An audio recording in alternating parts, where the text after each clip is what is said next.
Les îles du Salut sont formées par 3 îlots d'origine volcanique rattachés à la Guyane et situés au large de Kourou. Elles dépendent administrativement de la ville de Cayenne et sont la propriété du CNES qui entreprend, depuis 1971, de conserver et de valoriser ce patrimoine. Du 19e au 20e siècle, il s'agissait d'un ancien site pénitentiaire destiné aux prisonniers politiques et aux récidivistes. La convention a été renouvelée pour 5 ans entre le CNES et le CHAM en 2015. La première zone d'intervention se situe au niveau des 3 escaliers menant à la piscine des Bagnards. L'équipe a déblayé la masse accumulée de terre, de pierres et de végétation au niveau des marches. Ce nettoyage a permis de détecter les maçonneries instables ainsi que les pierres. Un chemin d'écoulement d'eau irrégulier a été mis au jour. Les marches ont ensuite été remaillées et restaurées. Les maçonneries des murets en pierre entourant les escaliers ont été stabilisées et remises en état. La réalisation d'un mortier de rejointoiement a été nécessaire. Une des assises composant les escaliers a été scellée au mortier de chaux hydraulique naturel.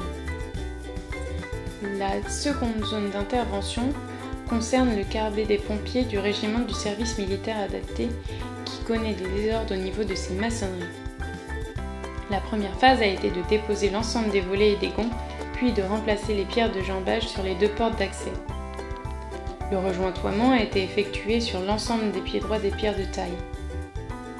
Un stabilisateur de rouille a été appliqué avant le scellement chimique des gonds. La dernière phase consistait à reposer les volets. Le commandement des 3 îles était concentré sur l'île Royale. L'ancienne maison du directeur, d'architecture coloniale, accueille actuellement un musée dédié à l'histoire du bagne. L'intervention débutant en février 2016 et ciblait principalement le bâtiment annexe de l'ancienne maison du directeur. Cette action, d'une durée d'1 mois, était soutenue par le Conservatoire du littoral. Les sanitaires, qui font partie des bâtiments annexes de la maison du directeur, ont été sécurisés. Dans un premier temps, la toiture a été nettoyée et les végétaux ont été évacués. D'autre part, il a fallu reprendre la couverture suite à son éventrement. L'ensemble des gravois, situés dans les pièces intérieures, ont été évacués après la dépose de l'ancien lambris. Un nouveau faux plafond a donc été réalisé pour remplacer le précédent.